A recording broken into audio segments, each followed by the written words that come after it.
La sécurité collective, c'est un processus, c'est 2 siècles de progrès pour essayer d'imposer la paix par le droit plutôt que la paix par la force. Et ça s'est fait à travers un ensemble de traités, d'organisations qui vont progressivement encadrer les rapports de force sur la scène internationale.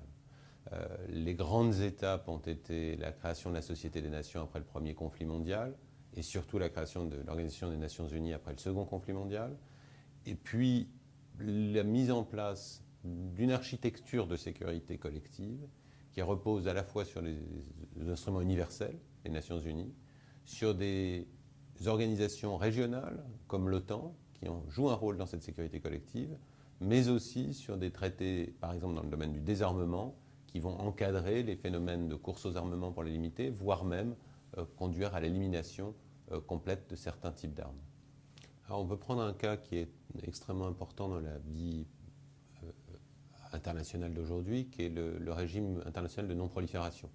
et le traité de non-prolifération des armes nucléaires de 1968. Au fond, on a un objet intéressant et bizarre qui, à la fois, vient encadrer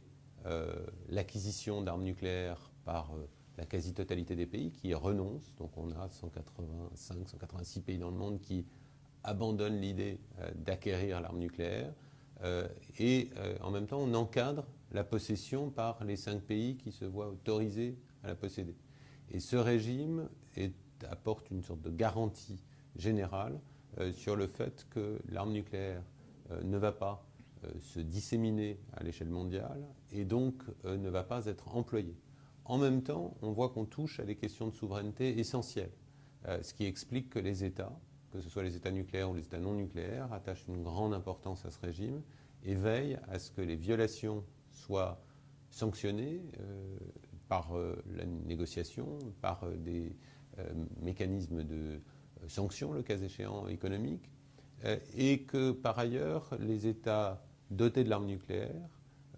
jouent en permanence sur le lien entre leur sécurité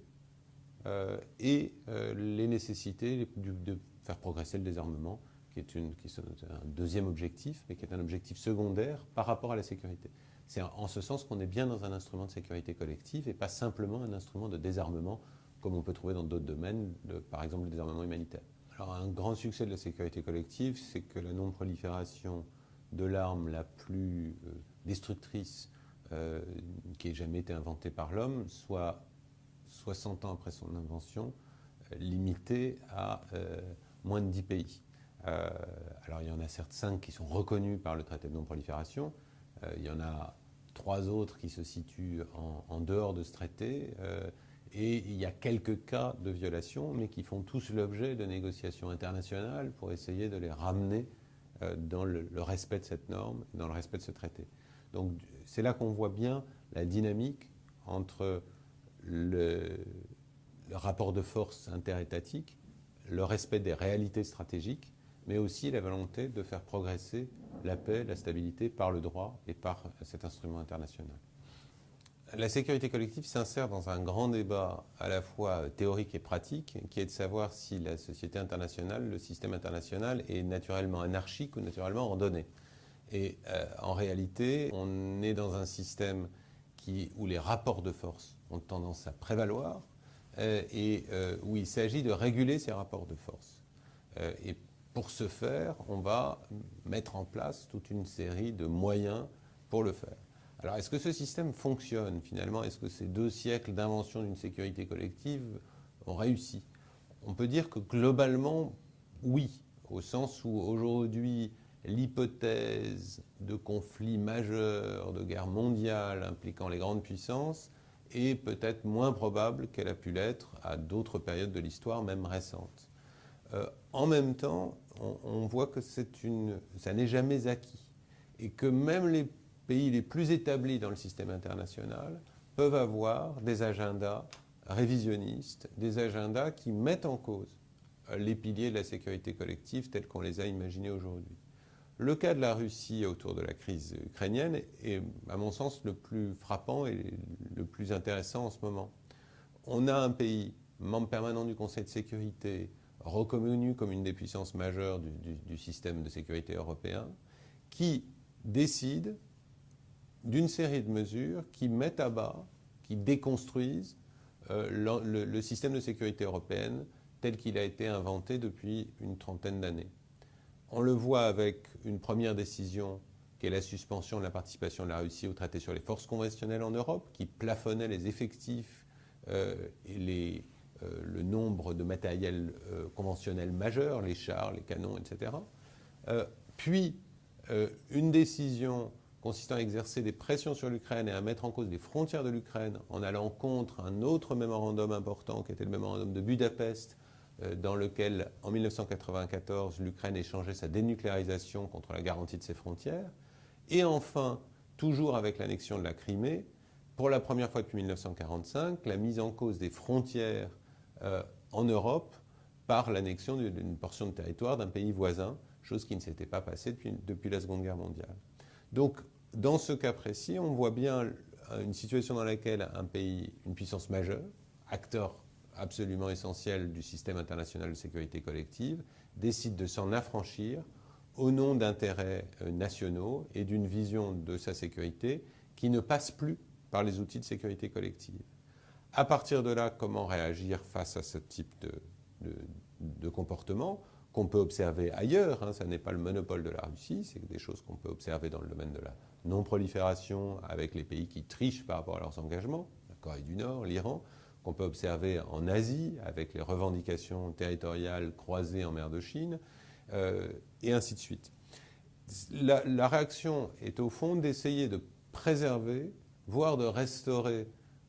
un espace de sécurité collective,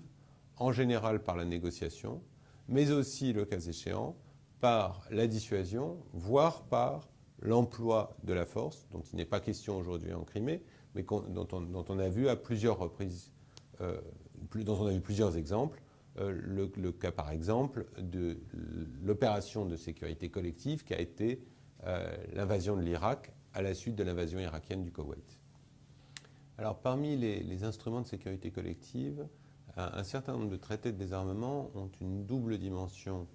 de sécurité et de sécurité humaine, donc une forme de dimension humanitaire. Et dans ces cas-là, on peut penser à l'interdiction des armes chimiques ou des armes biologiques, on peut penser à la Convention d'interdiction des mines antipersonnelles ou à la Convention d'interdiction des sous-munitions. Dans ces cas-là, il est intéressant de noter que, en particulier dans les deux derniers cas, la société civile a joué un rôle important dans ces processus de négociation, en mettant en avant des considérations humanitaires qui ont conduit les gouvernements à basculer dans l'acceptation de ces normes de manière assez rapide en réalité. J'ai pour ma part participé à la négociation de la Convention d'Oslo sur les sous-munitions. Il était intéressant de voir des gouvernements occidentaux, y compris le gouvernement français, assez réticents au départ de la négociation et faisant finalement en quelques jours le choix de s'engager dans cette négociation et le choix de fabriquer un instrument de sécurité collective dans un dialogue constant, non seulement entre États, mais aussi avec la société civile et les ONG, afin de répondre à ces préoccupations humanitaires. Et donc de ce point de vue-là, on a une négociation assez atypique dans le domaine de la sécurité collective, qui est peut-être un modèle pour l'avenir, même si ce n'est sans doute pas un modèle qui soit transposable à tous les champs du désarmement. Et la prise en compte de ces considérations de sécurité humaine a été un des moteurs dans ce dispositif et a conduit des politiques à faire le choix de signer ces conventions et en quelque sorte d'imposer, initialement en tout cas, à leurs militaires, à leurs diplomates, le choix d'un processus d'interdiction, alors que sans doute militaires et diplomates auraient initialement préféré un processus d'encadrement plus sophistiqué qu'une interdiction de principe.